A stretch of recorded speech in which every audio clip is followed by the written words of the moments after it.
Bom, muito bom dia a todos, muito bom dia a todas que estão com a gente hoje aqui. Meu nome é Marcos Rachid, eu sou um dos responsáveis pelo marketing na Spark Start Brasil. Eu espero que todos estejam me ouvindo. A gente tem um campo de perguntas. Caso vocês tenham alguma dúvida, caso vocês queiram discutir alguma coisa, a gente deixa esse campo aberto, tá? Vocês podem mandar mensagem, podem falar de onde vocês são. Caso tenha algum problema também com os slides ou algum problema com o áudio, fiquem à vontade, tá, para estar mandando mensagem para a gente aqui no campo de perguntas. Eu não recebi nenhuma resposta aqui em relação ao meu áudio. Eu vou, eu, tá, eu vou, bom, eu vou supor aqui que está todo mundo me ouvindo, tá, gente? Legal, recebi um bom dia aqui do João. Está funcionando normal, legal, José, obrigado. Bom, pessoal, então vamos dar início ao nosso treinamento hoje. Hoje eu estou com meu amigo Marcos Rodrigues, meu xará. Eu vou falar um pouco aqui, para quem não está acostumado, a gente faz uma introdução, fala um pouco sobre os próximos treinamentos, fala sobre o certificado. Então, pessoal, a gente tem hoje o treinamento. Legal, obrigado Francisco, João, Luciano, Vinícius, Arthur. Obrigado a todos que mandaram mensagem, tá? Então, pessoal, a gente vai ter um treinamento hoje sobre o cálculo do custo do vapor, é um treinamento bem interessante, que o Marcão vai estar trazendo para a gente. A gente vai ter também no dia 26 de abril um treinamento sobre avaliação em sistemas de vapor. O Marcos Rodrigues também vai estar ministrando para a gente, tá? Vai ser dia 26 de abril, se eu não me engano, uma terça-feira, no mesmo horário, tá? Das 11 ao meio-dia. Pessoal, além disso, a gente tem treinamentos presenciais, a gente vai estar iniciando o nosso calendário de treinamentos presenciais a partir desse mês. Eu não sei se vocês conseguem acessar, mas eu anexei aqui um documento PDF. Se vocês olharem aí no menu de vocês, aqui na parte de baixo, tem um documento PDF que chama Catálogo Treinamento 2022. Lá a gente tem todo o calendário de treinamentos do ano, tá? Então vocês podem estar se inscrevendo através do nosso site. A gente tem um formulário, vocês preenchem um formulário, né? Vocês olham lá o valor do curso, a data que vocês têm interesse. A gente tem treinamento no Brasil inteiro, tá? Então, vocês fiquem à vontade para escolher. Às vezes vocês não são aqui da região, né? Aqui da região de São Paulo, então tem treinamentos no Nordeste, treinamentos no Sul. Então, fiquem à vontade aí para estar escolhendo o treinamento de vocês, preenchendo o formulário e é isso aí. A gente tem um treinamento também, um calendário de treinamentos de webinários. Esse calendário a gente vai estar disponibilizando no nosso LinkedIn, no nosso site e através dos nossos e-mail marketing, tá? Então, fiquem aí ligados no nosso site, no nosso LinkedIn, que a gente vai estar disponibilizando todo o calendário de treinamentos online, esse treinamento que a gente faz aqui gratuitamente para vocês.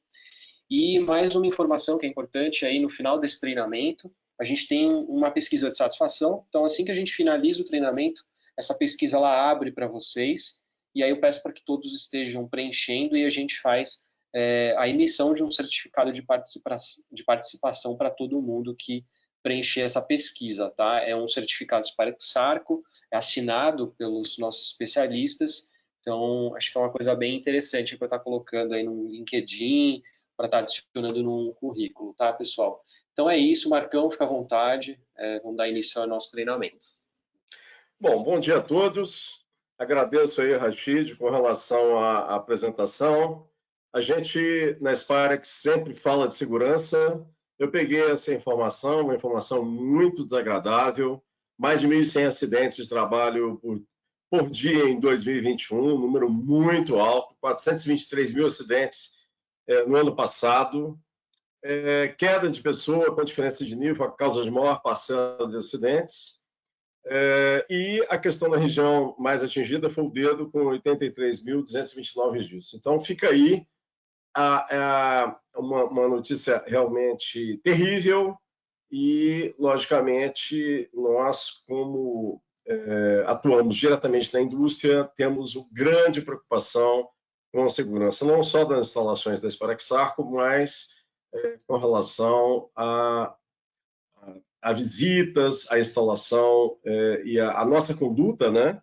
A Sparix nos policia e faz com que nós tenhamos um rigor muito alto com relação à segurança e, logicamente, infelizmente, nós trazemos essa triste informação. Para dar uma geral, quem não conhece a Sparex é um grupo de empresas, tem uma série de empresas no mundo, né? Aqui no Brasil tem a ITER, que é uma fábrica em Sorocaba, a Sparex Saco fica uma fábrica em Cotia. A Chromalox está com a gente, uma empresa norte-americana dos Estados Unidos, e por enquanto está com a gente em Cotia. Watson Marlow é bombas peristálticas, que tem uma instalação em São Paulo, e a Gestra é, logicamente, a matriz da Gestra na Alemanha, e são algumas empresas do grupo Sparexar, ok? Para quem não conhece. Então, uma atuação mundial, nós temos aí fábricas, escritórios, distribuidores. No Brasil, são 9 filiais, 50 engenheiros, 12 gestores, 7 escritórios de filiais, né?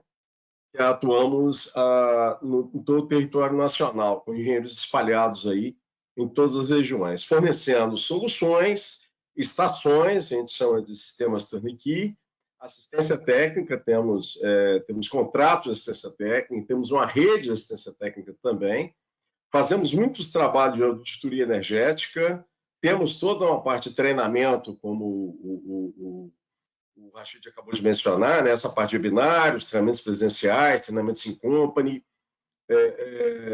Temos realmente um trabalho muito grande na área de treinamento e temos também a parte de gerenciamento de projeto, fornecimento e contratos de entrega de instalações montadas, né? Chave na mão, né? Funcionando.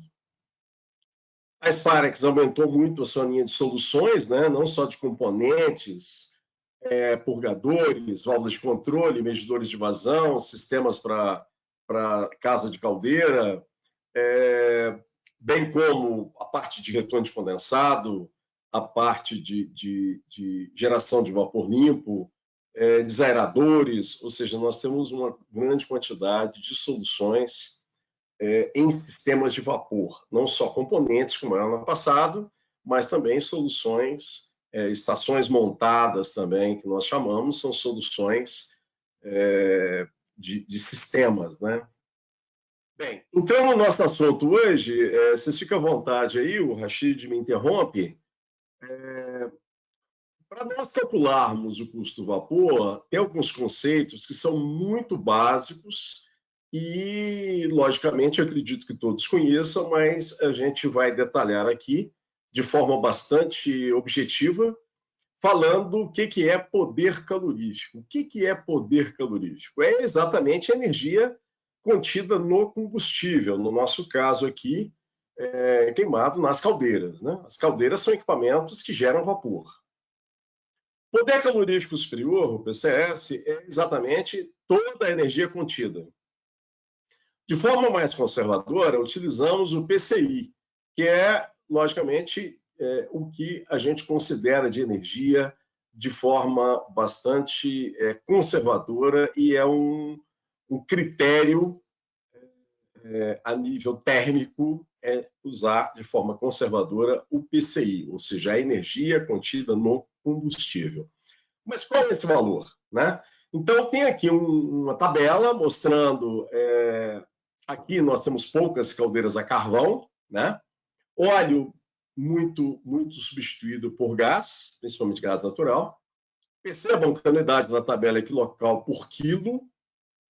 Gás natural, eu coloquei ali quilocal por metro cúbico. Tá? A questão do poder calorífico do gás natural, isso dá uma discussão muito forte, porque nós temos aí gás que vem da Bolívia, nós temos gás que vem de offshore, de plataformas de petróleo, nós temos gás que vem de onshore, que é extração de petróleo em terra. Então, há uma diferença de poder calorífico, porque, obviamente, há uma diferença da composição química do gás natural, ok?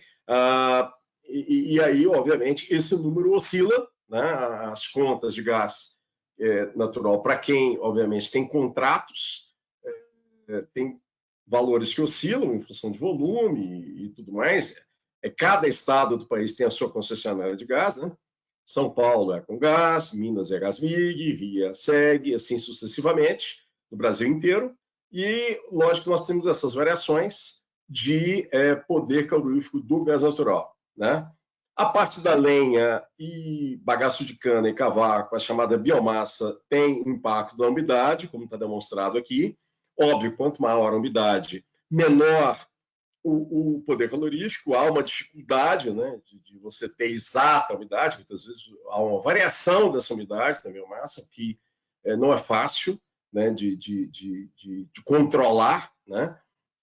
Mas, obviamente, nós vamos ver que os custos da tonelada de vapor com biomassa são realmente muito inferiores a gás natural, a óleo. Ok? Esse é o recado aí. Esses números, gente, podem ter alguma variação, tá? Isso aí são números básicos, ok? Para que se faça determinados ajustes até regionais, ok? E qual a energia contida no vapor? Bom, para quem não conhece, aqui tem uma tabela de vapor saturado, essa tabela que tem a pressão relativa, chamada pressão manométrica, na coluna da esquerda, pressão absoluta se soma mais um, que é, obviamente, a pressão mais a camada de ar atmosférica, né? Óbvio que a gente sempre, industrialmente, a gente sempre fala em pressão manométrica ou relativa, como o meu exemplo aqui, que está marcado 10 kgf por centímetro quadrado, né? Você tem calor sensível, que é a energia contida na água, somando com a energia contida no vapor, que é o calor latente, nós temos o calor total, que é a energia total contida em cada quilo de vapor. Percebam que há uma pequena variação do calor total, em função da variação da pressão, né? Com 7, nós temos 660,8, com 10, 663,9, com 21, você já tem 668,9, então uma pequena diferença do calor total, ao passo que o calor sensível ele vai aumentando junto praticamente com a temperatura, né? Exatamente por conta dessa continha que eu estou fazendo aqui embaixo, em destaque aqui na janela, nesse pequeno quadro, mencionando a definição de quilocal, né? Então, o que é um quilocal?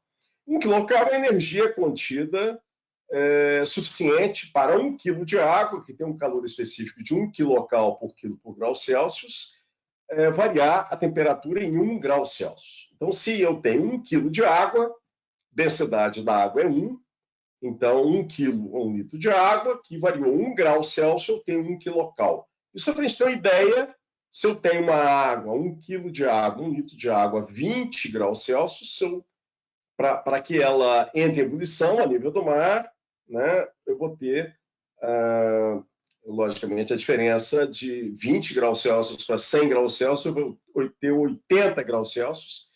Na hora que eu entro com 80 graus Celsius aqui, pelo fato do calor específico ser 1, e pelo fato de ser 1 quilo, eu vou ter também 80 quilocal, ok? Por isso que para a água, o calor sensível é um número muito próximo, para não falar quase exatamente o da temperatura. Temperatura em graus Celsius, calor sensível em quilocal por quilo. Mas por que vai variando, Marcos? Em relação, vai aumentando a pressão, vai dando um pouquinho de diferença. A zero, eu tenho 99,1 graus Celsius e eu tenho 99,1 quilocal por quilo. É porque a água vai tendo um pequeno acréscimo no calor específico, ok? É por isso que dá essa diferença. Então, por exemplo, com 25 kgf por centímetro quadrado de pressão, eu tenho de temperatura 225, coincidentemente, e calor sensível 230,8, ok? Percebam que o calor sensível vai subindo, o calor latente vai decrescendo, vai diminuindo à medida que a pressão vai aumentando. Então, sem pressão nenhuma, sem pressão manométrica nenhuma, eu tenho lá 99,1, eu vou ter 99,1 de calor sensível e 534,4 de calor latente, ok?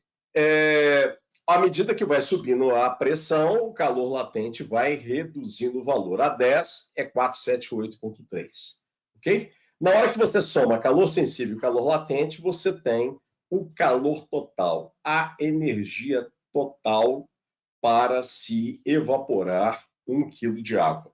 Repare que a temperatura que a gente começa aqui é 0 graus Celsius. E é exatamente por isso que nós temos que fazer a compensação porque a água entra na caldeira em várias temperaturas, ok?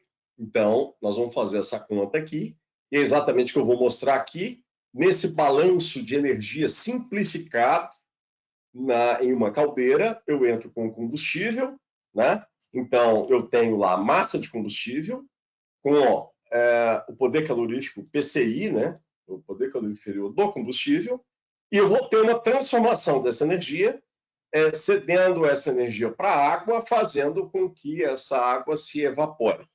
Okay? Então, nós vamos ver que, de um lado, eu tenho combustível, do outro lado, eu tenho vapor. E, obviamente, nós vamos entrar também no conceito de rendimento. Tá? Para que eu vou querer saber o rendimento? Porque eu não consigo transferir, por melhor que seja a caldeira, por melhor que seja o combustível, por melhor que seja a queima, eu não consigo transferir 100% da energia contida no combustível para o vapor. Então, o rendimento, esse rendimento também chamado rendimento ao PCI, é exatamente a massa de vapor, né, a vazão mássica de vapor, né, a quantidade de quilo por hora ou quilo por segundo de vapor que sai da caldeira, e exatamente com a energia contida naquele vapor. Né? Obviamente, vai ser o calor total menos a energia contida na água. Ok? Por isso que a gente sempre fala que quanto maior a temperatura de entrada da água em uma caldeira, menos combustível você vai necessitar para evaporar 1 quilo, uma tonelada, ou uma determinada vazão de água. Ok? Perceba que a parte de cima é a energia contida no vapor, a parte de baixo é a vazão máxima de combustível vezes o PCI, e aí, esse rendimento aí, nós vamos, obviamente, utilizar ele no nosso cálculo, nós vamos ter que fazer uma previsão. Esse rendimento, gente, também pode ser medido com o teor de oxigênio e o teor de CO2 nos casos de combustão. Tá? É uma outra forma de você estar identificando qual que é o rendimento da sua caldeira, tá? Para você fazer a conta exata do custo de vapor. Realmente é interessante ter essa medição. Sabendo que não é simples, não é fácil, porque, obviamente, à medida que você varia a vazão da caldeira, você naturalmente tem uma variação desse rendimento. Ok? Muitas das vezes se faz o rendimento com a vazão máxima da caldeira. À medida que você vai diminuindo a vazão máxima, vai se tendo uma dificuldade e a tendência é esse rendimento ir caindo. Óbvio que, dependendo do combustível, dependendo do queimador, se consegue até minimizar essa redução desse rendimento. Ok? Porém, não é simples. Okay? Aí depende de caso a caso para a gente aprofundar aí nesse valor exato de rendimento. Tá? Aqui eu estou mostrando uma relação, essa relação de vazão de vapor por vazão de combustível. Esse número é um número teórico, obviamente. Então, quer dizer que eu, logicamente, gero uma quantidade de vapor em relação a uma determinada quantidade de combustível. Então, por exemplo, para óleo, um ar, 13,88 quilos de vapor para cada quilo de óleo, um ar. Esse é o sentido, obviamente, desta tabela aí. Eu aumentei essa coluna para mostrar, obviamente, que, logicamente, quanto maior a energia contida no combustível, óbvio, você vai conseguir produzir, por cada quilo ou por cada metro cúbico de gás natural, como eu mencionei, uma determinada quantidade de vapor. Ok? Bem, a fórmula, então. Como se calcula o custo de vapor? Então, eu tenho o custo de vapor, é exatamente a energia contida, a energia que eu adicionei, que eu acrescentei à água, né? Calor total a uma dada pressão da tabela de vapor saturado, menos a quantidade de quilocal por cada quilo de água, dividido pelo PCI, pela energia contida no combustível, que eu, logicamente, vou multiplicar pelo rendimento, porque eu não consigo, como eu mencionei, ceder 100% da energia contida no combustível, vezes o custo em quilo do combustível. Como eu necessito do custo por tonelada de vapor, por que é por tonelada? Porque, obviamente, fica como se fosse um padrão, gente.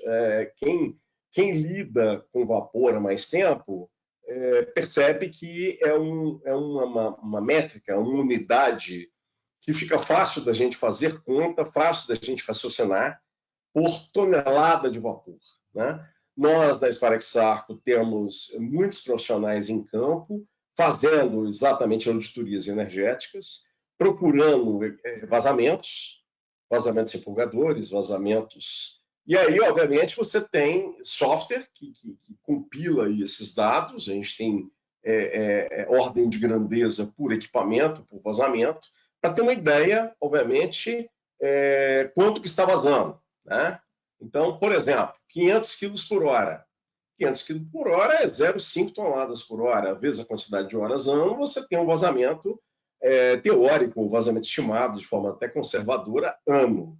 E aí, com o custo da tonelada de vapor, nós temos um saving, nós temos uma meta, nós temos uma possibilidade de economia, de redução do custo, exatamente quando se coíbe vazamentos, quando se repara, se faz adequação, se repara esses pontos no sistema de vapor. Ok? Alguma pergunta, Rashid? Eu posso seguir? Pode seguir, Marcão.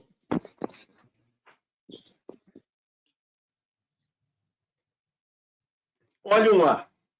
Esse custo aqui é um custo estimado, tá? Ele, a princípio, está Marcão, apareceu uma pergunta aqui, desculpa a intrusão aí.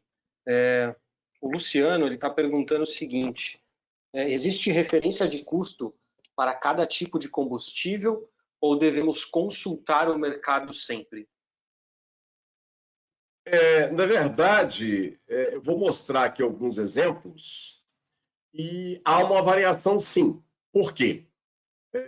Por exemplo, gás natural. Gás natural depende do contrato, depende do volume, né? Se você acessar, por exemplo, os sites das concessionárias de gás, é um padrão, eu acredito que isso seja até uma certa norma, à medida que quanto maior o volume de gás, o custo cai, né, por metro cúbico, né?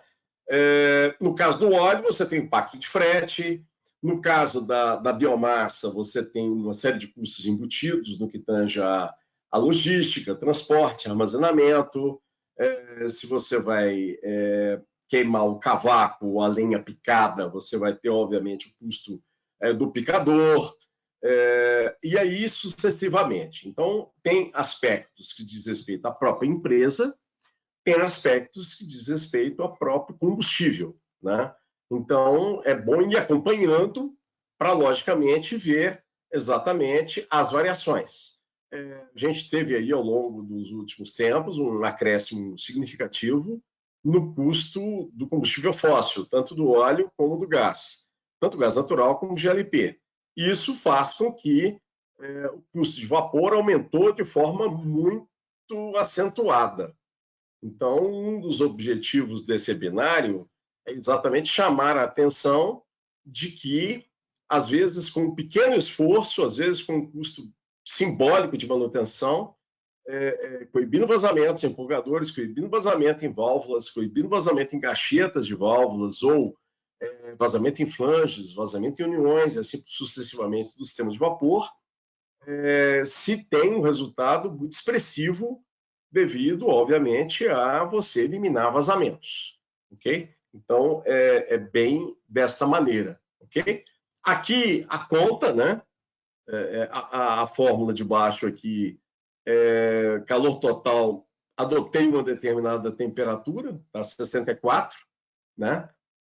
Com esse valor simbólico de 3, vezes 1.000, dividido por 9.800, vezes 0,85. Eu adotei 0,85 para todos os combustíveis, para, tipo assim, padronizar isso, para eliminar essa questão, porque você pode ter uma caldeira muito moderna, muito automatizada, muito nova, extremamente instrumentada, que queima gás natural, que você pode ter até acima de 0,9, 0,92, 0,94, isso é possível.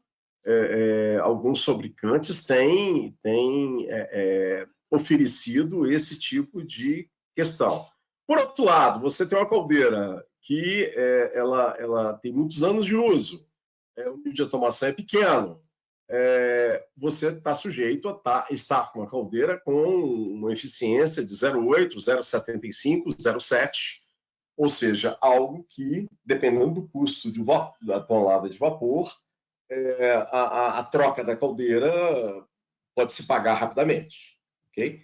Isso aí é algo que é para chamar a atenção de vocês, de todos que estão ouvindo, tipo de combustível, eficiência da queima, a temperatura da água que entra na caldeira. Há casos que há variação dessa temperatura. Nós temos achado situações que essa variação chega a 30 graus Celsius, então muitas vezes entra água muito fria na caldeira, o consumo de combustível aumenta muito, por uma série de motivos, ok? E temos trabalhado e temos conseguido resultados bem interessantes trabalhando nesses pontos, né? Estabilizando a temperatura de água na entrada da caldeira, otimizando os sistemas, eliminando os vazamentos externos, aqueles vazamentos que a gente vê, né? A gente chama de vazamentos externos, ou chamados vazamentos internos, que são pelos purgadores, nas válvulas. Desculpe. Então, nesse caso, o custo de vapor por óleo combustível, esse R$3 o quilo realmente está bastante defasado. Vocês até me desculpem, tem gente pagando 4,2, gente pagando 4,5, praticamente 50%. 50% em cima de 216 vai dar mais 108, né? Então, eu jogaria lá para 320 e poucos reais, ou seja, é um valor muito alto para a tonelada de vapor, com óleo, né? Para gás natural, eu tirei os dados do site da Comgás, esse 4,26 o metro cúbico. Esse 8.600, como eu falei anteriormente, eu estou adotando 8.600. Óbvio que tem gente que adota 8.800, tem gente que adota 9.200, ou seja, aí tem uma variação. Eu estou, logicamente, adotando 8.600. E nessa situação aqui, você perceba que um valor muito expressivo, né? Chega a R$340 a tonelada com gás natural, né? A 10 bar de pressão. É um número, gente, que tem oscilado mais ou menos nisso, né? Como eu mencionei. Dependendo da caldeira, em vez de 0,85 é 0,80 ou é 0,90, né? O valor do metro cúbico de gás oscila dependendo do contrato, dependendo da concessionária. A temperatura da água na entrada da caldeira às vezes oscila. Então, ou seja, tudo isso faz com que o custo da tonelada de vapor aumente ou reduza, ok? Como mencionei, nós temos trabalhado para estabilizar a temperatura na entrada da caldeira, né? Da forma mais elevada possível, retornando mais condensado, otimizando o sistema, ou se não tem condensado para retornar, realmente, em muitos casos, faz sentido injetar vapor no tanque condensado, ok? Por conta de eliminação de oxigênio dissolvido, por conta de menos descarga de fundo, por conta de você ter uma estabilidade de temperatura na caldeira. Tudo isso melhora o sistema. Mas eu vou estar gastando vapor no tanque de condensado, você está me falando que pois mas você vai recuperar isso, porque a cada 6 graus que você aumenta a temperatura da água que entra na caldeira, você reduz 1% do combustível. Com um valor de combustível tão expressivo, obviamente, você tem números muito altos de combustível. E quanto maior o número, qualquer 5% realmente valores muito expressivos que fazem e que dão um payback muito interessante para você otimizar o sistema. Ok?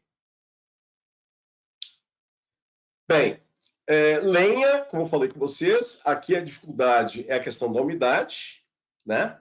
A questão do custo da lenha aqui tem um impacto, obviamente, da logística, tá certo? Então, aqui, a densidade da lenha, eu coloquei 500 quilos por metro cúbico, e aí varia, obviamente, isso varia de 400 a 500, ou de 380 a 520 quilos por cada metro cúbico, dependendo do tamanho da lenha, se a lenha é muito fina, se a lenha é muito grossa, aí, obviamente, há essa variação. Né? A própria umidade contribui, né, para que haja essa variação, logicamente, em quilo, né?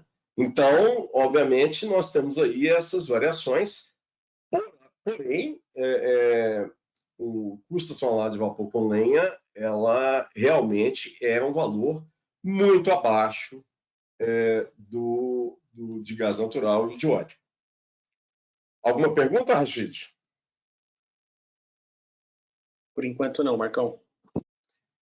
Muito bom. Então, finalizando, aqui eu falo bagaço de cana. O bagaço de cana, ele havia uma época que o custo do bagaço ele era expressível, né? Em função de que se sobrava, né, na safra, sobrava bagaço de cana. A realidade foi mudando, porque o segmento de açúcar e álcool foi instalando caldeiras de alta pressão, com turbinas a condensação, de forma que pudesse, mesmo depois da safra acabar ou fora da safra, você conseguir gerar energia elétrica, né, com aquele bagaço, e aí o bagaço aumentou o valor, né? Então eu coloquei R$120 a tonelada, tem lugar que está acima de 150, R$170 a tonelada, exatamente em função desta utilização de muitas empresas do segmento que geram energia elétrica e, obviamente, precisam do bagaço para exatamente operarem fora da safra, né? Então, daí o fato de muitas regiões do país o preço do bagaço ter aumentado. Né? Então, ou seja, com o preço do bagaço, e a gente ponderou aqui, considerou 21 bar, a água entrando 100 graus, considerando que vem de um desaerador, né? Com essas ponderações aí, com esse valor de 120, a gente chega a um custo de tonelada de vapor com bagaço de cana R$ 48,63 a tonelada. Esse é um exemplo apenas, tá, gente? É óbvio que mudou a pressão da caldeira, o custo muda, e, obviamente, tem essa questão para a empresa que processa, o custo não tem custo, né, que é um resíduo do seu processo. Isso aqui é algo bastante teórico, é algo que, para nortear aí, muitas vezes, o valor da venda daquele bagaço. Okay? Perguntas?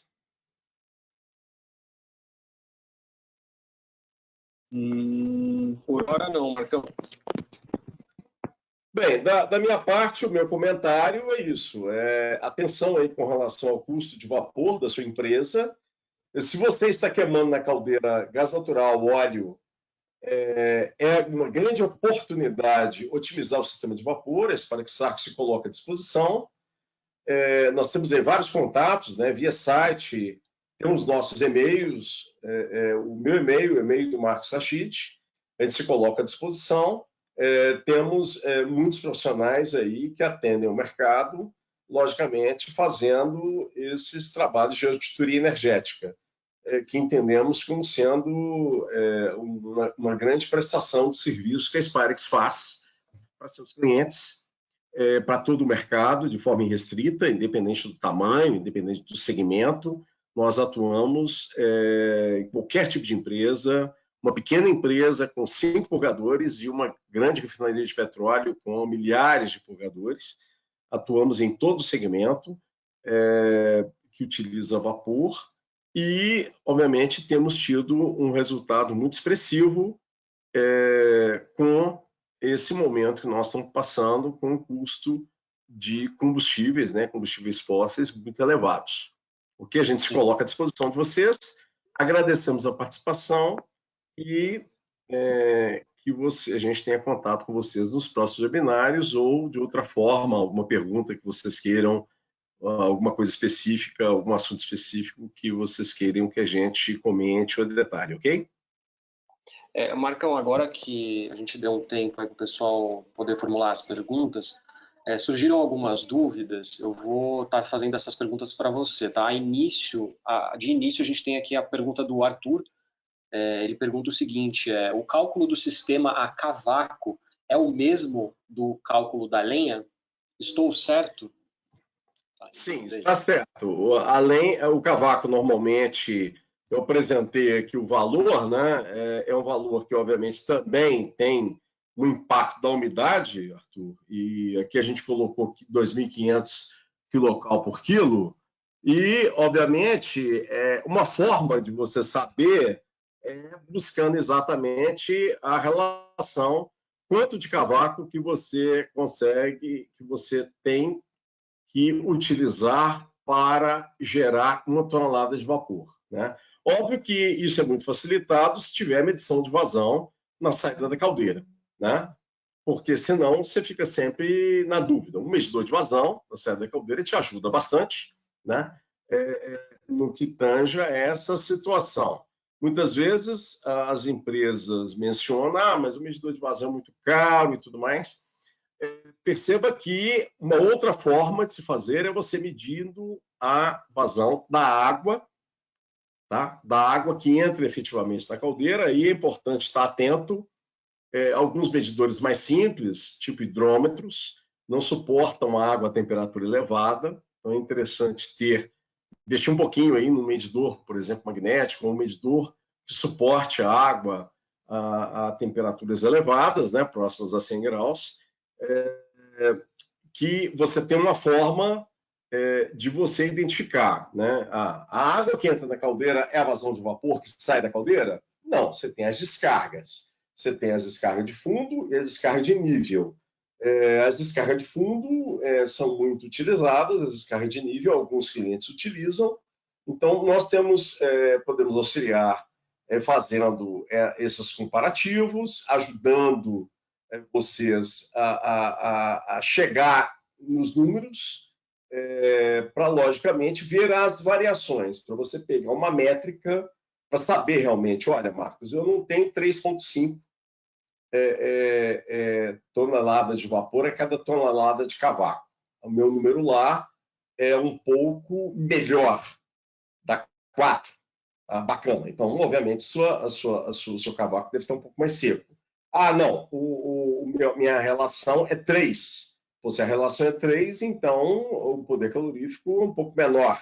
O cavaco pode ser um pouco mais úmido. Então, esses números é interessante estar olhando, estar atento a ele, para você ter exatamente a sua relação vapor-combustível, tá? Daquela caldeira, naquela situação, ok? Que aí você tendo, obviamente, essa relação, você pode chegar aqui, né? E aí você tem a quantidade de vapor por quantidade de combustível, e aí você chega, aí você vai ter duas dúvidas. Você vai ter, você sabe a pressão que você tem, que gera vapor, então você tem o calor total. Aí você mede lá a temperatura da água na entrada, você tem isso aqui, esses dois itens da nossa equação. Você tendo a relação, que eu acabei de falar, você já vai ter a massa de vapor com a massa de combustível. Aí nós vamos ficar com duas dúvidas: o PCI e o rendimento da caldeira, tá? E é como eu mencionei, você pode apurar isso de algumas maneiras, tá?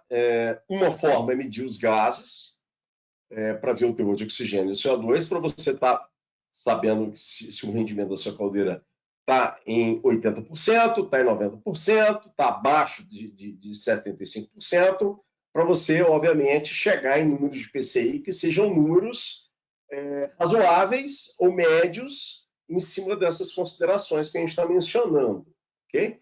O fornecedor do seu combustível pode te ajudar, obviamente. Ele pode ter feito esse trabalho, ele pode ter levado para um laboratório, ele pode ter essa relação, né?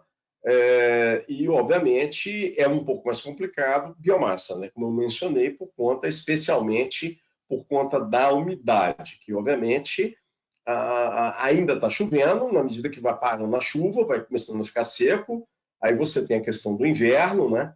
E aí, muitas vezes, você tem regiões que têm mais umidade, mais neblina, isso, muitas vezes, a biomassa pega essa umidade contida no ar, né? Por outro lado, tem lugares mais secos, né? Com clima mais seco, e, obviamente, a umidade vai ficando mais baixa ao longo do tempo naquela biomassa. Então, você tem que, obviamente, buscar esses números com o fornecedor do seu combustível, buscar formas de você ver e medir o vapor da saída da caldeira, ou a água que entra na caldeira, medir a temperatura da entrada da caldeira. São pontos que nós entendemos como fundamentais para se ter esses números que a gente está apresentando. Esses números são números teóricos, mais números para exemplos para provocar vocês, no sentido positivo, de despertar em vocês a importância que é estar indo atrás desses números para exatamente ver o quanto está se gastando de combustível. É uma outra forma, né? Você ter no mês, no ano, dividir pela vazão de vapor no mês, no ano, você vai ter lá quanto custa a tua tonelada de vapor. Mais alguma, Rachid? Show, Marcão, obrigado aí pela resposta. O Arthur até agradeceu aqui, falou perfeito. Ele já veio com uma outra pergunta aqui, mas eu vou fazer uma segunda pergunta que veio em seguida da dele, que é a do Celso. Ele fala sobre as vantagens da biomassa em contrapartida ao uso do gás, né? Ele pergunta o seguinte: dada a vantagem econômica da biomassa, pode-se afirmar que o uso do gás somente ocorre na indisponibilidade da biomassa na região, ou existem outras vantagens no uso da biomassa? Essa pergunta é uma pergunta muito interessante, porque, na verdade, a biomassa ela apresenta uma série de necessidades, né? Na hora que você quer uma biomassa, você precisa de ter espaço, né? Por quê? Porque você, obviamente, se você queima lenha, é importante você ter uma área para, obviamente, armazenar essa lenha, né? Você, obviamente, tem que ter uma lenha lá para você queimar, obviamente, por hora, por dia, por semana, e, obviamente, se isso fica ao tempo, você está sujeito a essas questões de umidade que eu mencionei, né? Por outro lado, você quer um sistema mais eficiente, você quer picar a lenha, e aí você precisa de um silo, você precisa de uma correia transportadora, você precisa de um sistema de alimentação, você precisa de uma caldeira apropriada para queimar aquele combustível. Então, uma coisa puxa a outra, né? Então, é sempre importante lembrar que biomassa, o custo é muito mais baixo. Por outro lado, necessita de uma série de aspectos e algumas regiões não aceitam biomassa. Alguns segmentos industriais ainda não aceitam biomassa por uma série de questões. Por exemplo, indústria farmacêutica. Indústria farmacêutica muitas vezes não tem gás, é obrigada a queimar óleo porque não é aceito a questão da biomassa em função de uma eventual fuligem, em função de uma eventual emissão de particulado. Você tem essas questões aí que ainda permeiam aqui no Brasil. Fora isso, nós temos a questão do gás, que tem, obviamente, alguns locais que não têm gasodutos. E aí como é que você vai queimar gás? Eu vou queimar gás natural liquefeito. Aí você tem que ter um reservatório, uma carreta, ou você tem que ter um sistema para armazenar o seu gás, já que você não tem gasoduto, né? Você não tem a condição de ter gasoduto na região onde a sua instalação industrial fica, né? O seu site se encontra. Então, essas questões são questões práticas que impactam. Agora, óbvio, tem que ver se a empresa, o tipo de empresa, ela se interessa em fazer essa ruptura ou fazer essa mudança, né? Não, eu tenho espaço, eu quero ter uma outra opção, eu vou investir, vou comprar uma caldeira para biomassa, eu vou desenvolver aqui fornecedores de biomassa na região, eu vou montar um silo, vou montar um galpão, vou ter uma logística para fazer isso. Então, ou seja, toda essa questão é importante se verificar em instalações que queimam biomassa, com os fornecedores de equipamentos para biomassa, né? tanto de caldeiras como de sistemas, silos, correias, etc. E assim por diante. Agora, óbvio que você tem que ter uma estrutura maior. Obviamente, estar numa região em que seja possível, né, você queimar a biomassa. Né? Há um hospital dentro de uma grande cidade no Brasil, é possível queimar biomassa? Olha, é possível, pode até ser, mas não é algo comum. É difícil, por logística, por transporte, por espaço, por questão de meio ambiente, ou seja, uma série de entraves que muitas das vezes limitam muito aquele segmento, aquele local, né? Onde se tem a necessidade de gerar vapor. Então, por isso que muitas das vezes a opção do gás se torna muito interessante. Né? Então, essa que é a questão. Né? Então, determinadas regiões têm uma disponibilidade de gás muito maior que outras, em função de gasoduto, em função do desenvolvimento da malha de gás natural na determinada região, e em relação a outras regiões do nosso país que nós não temos gás. Então, a opção de biomassa se torna uma opção mais natural também. Então, por isso que varia bastante. E a gente tem essa distinção. Está dentro do grande centro, queimar a biomassa é uma dificuldade em função de tudo que a gente comentou. Né?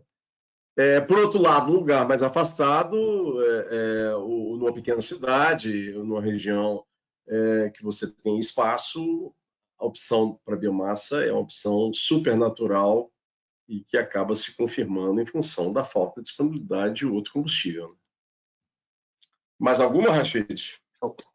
Marcão, tem sim. O Pedro, ele quer saber se vale a pena para a indústria diminuir um pouco a pressão da caldeira para reduzir custos. E isso em função de demandas de produção. Essa é a dúvida dele. Essa é uma discussão muito complexa. Por quê? Porque a questão é a seguinte: teoricamente, na teoria, eu tenho uma pequena diferença de energia, né? Como falei, em função da pressão. Então, vamos fazer um exemplo aqui. Eu tenho calor total a 10, minha B é 3,9. Marcos, eu posso gerar 7, 660,8. Percebe que você, olhando só esse número aqui, você ganharia aproximadamente, vamos fazer uma conta redonda, 3 quilocal. Poxa, 3 quilocal, Marcos, 1% de 660 é 6, certo? 6,6.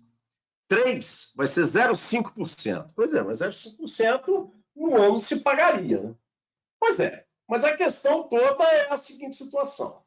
Com baixa pressão, você tem um volume de cada quilo de vapor muito maior. Então, a 7, eu tenho 0,2448. Vamos arredondar para 0,25, para dar 250 litros para cada quilo de vapor. Tá?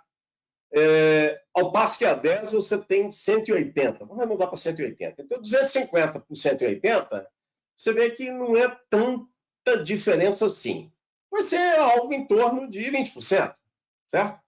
Agora, esse 20% quer dizer que você vai ter menos 20% de vapor dentro da caldeira, você vai ter menos 20% de vapor dentro da sua tubulação, menos 20% em toda essa parte de pressão de geração de vapor. Você pode ter redutoras de pressão, você pode ter equipamentos que usam vapor a menor pressão, ok? Então, a dificuldade de saber é: se você tem queda de pressão na caldeira, quer dizer que está arrastando. O que é arraste? O arraste ocorre que eu estou lá com a caldeira a 10 no manômetro, a água está fervendo na caldeira a 183 graus. Aí, de uma hora para outra, houve necessidade, a produção abriu vapor para 1, para 2, para 3 equipamentos, instantaneamente a pressão caiu para 9. Sim, questão de segundos. Ela estava em 10, caiu para 9. Quando ela cai para 9, eu fervo água a 179 graus. Mas a água estava a 183. Então, esses 4 quilocal a mais, o que acontece? Faz com que haja uma golfada. É o chamado arraste. Nós temos filmes para isso. Nós vamos apresentar isso. Quem interessar, eu mando os links. Nós temos vários filmes mostrando esses efeitos de arraste. Eu já fiz vários webinários aí com relação a isso. Mas é uma coisa muito interessante de se perceber. E repetindo, se há queda de pressão, se você reduzir a pressão da caldeira, você vai ter mais queda de pressão. Ou seja, você vai arrastar mais. Então, você corre o risco, ao você reduzir a pressão da caldeira, você, em vez de consumir menos combustível para gerar a mesma vazão de vapor, você vai passar a consumir mais combustível. Então, por isso que essas questões de vapor não são simples. Depende da instalação, depende se a caldeira está, entre aspas, grande, a pressão está estável, ou se a caldeira, em determinados momentos, a pressão oscila muito, percebe? Então, a pressão pode oscilar por consumo, que é o meu exemplo, ela pode oscilar por umidade da biomassa, é outro exemplo, ela pode oscilar por processo, né? Determinados processos industriais, você tem um processo de chamada batelada.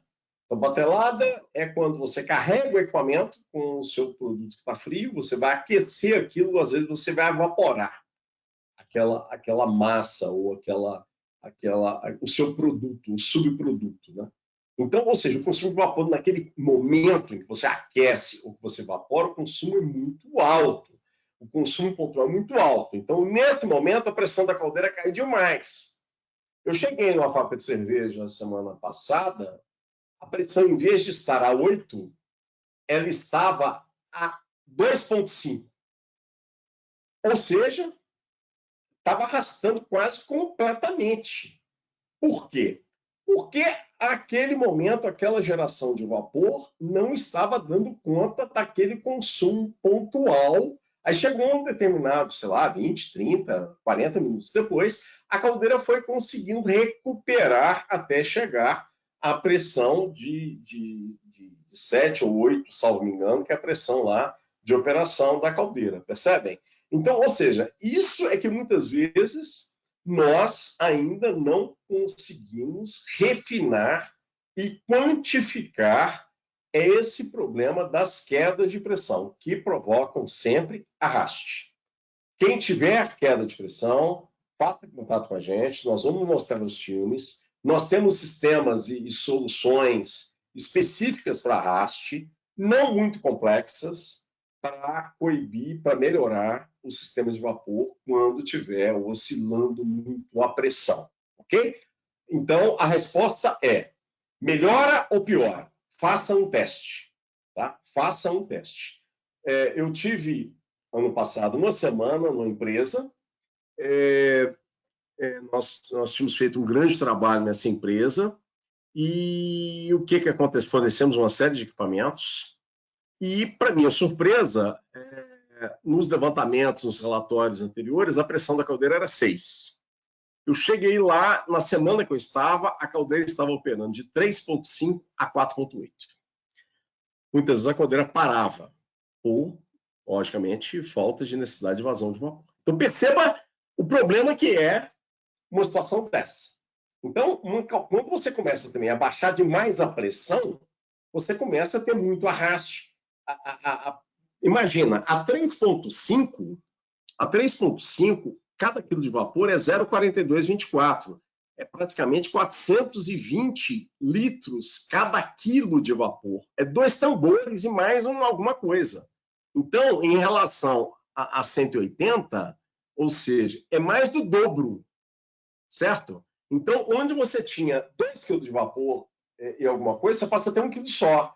Então, aí você passa a ter problemas de arraste com mais intensidade. Por quê? Porque a pressão está muito baixa. Percebem? Então, essas questões é que impactam, muitas vezes, as instalações de vapor. Tá?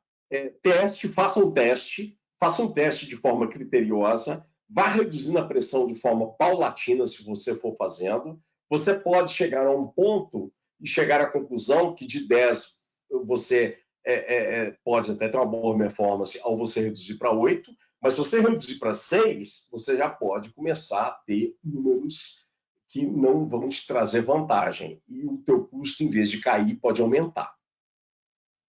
A resposta ficou um pouco longa, gente, porque realmente é complexo, porque na hora que a gente faz isso em cada instalação, os resultados são muito diferentes. Por isso que a gente pede para ir fazendo de forma cautelosa, criteriosa, ok?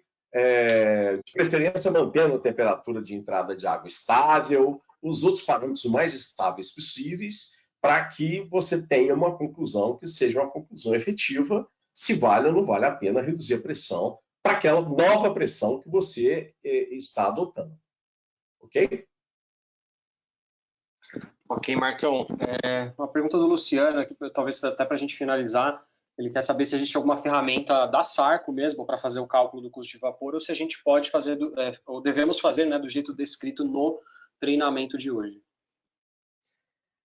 Na verdade, o que acontece é que, obviamente, esses números, nós temos aí alguns, no nosso site, nós temos aí, salvo me engano, algumas ferramentas, como se fossem planilhas em que você inputa os dados e você acaba tendo os valores, mas o que acontece? A questão que eu acho mais importante é você está atento exatamente com relação a esses valores. Okay? Isso aqui facilmente vira uma planilha de Excel, isso aqui facilmente pode virar um programinha. Hoje, obviamente, muitos de vocês, com certeza, têm muitas habilidades, não só com Excel, mas com várias outras ferramentas às vezes, de programação, que isso aqui é algo muito básico, muito elementar para você tirar isso aqui, ter essa conta tempo real. No seu supervisório, no seu computador, na sua calculadora, no seu celular.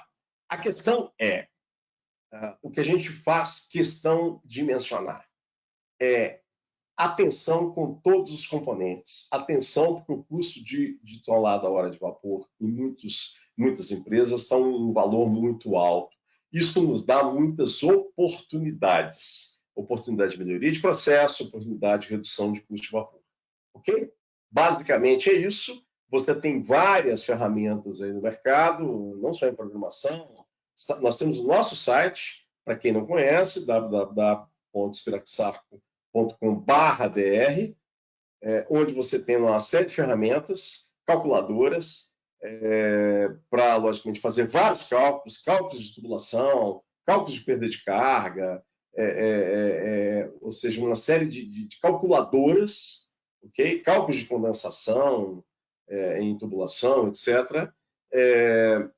Ocorre que é apenas uma ferramenta que você vai imputar os dados e vai estar o resultado. Né?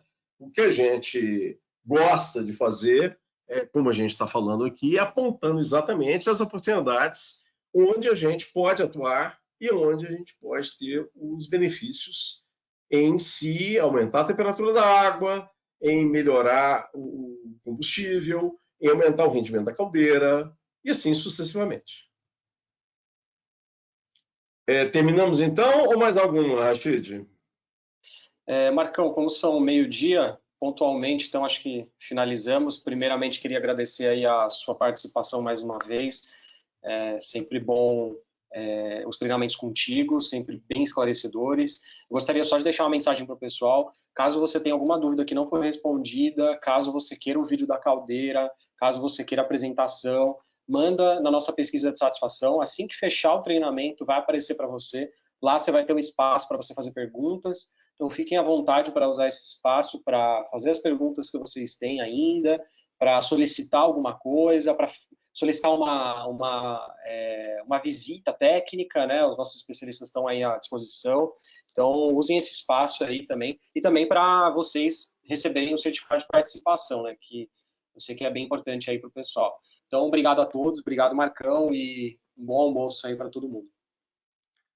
Um abraço, então. A gente agradece a participação e o interesse de vocês. Muito obrigado, então.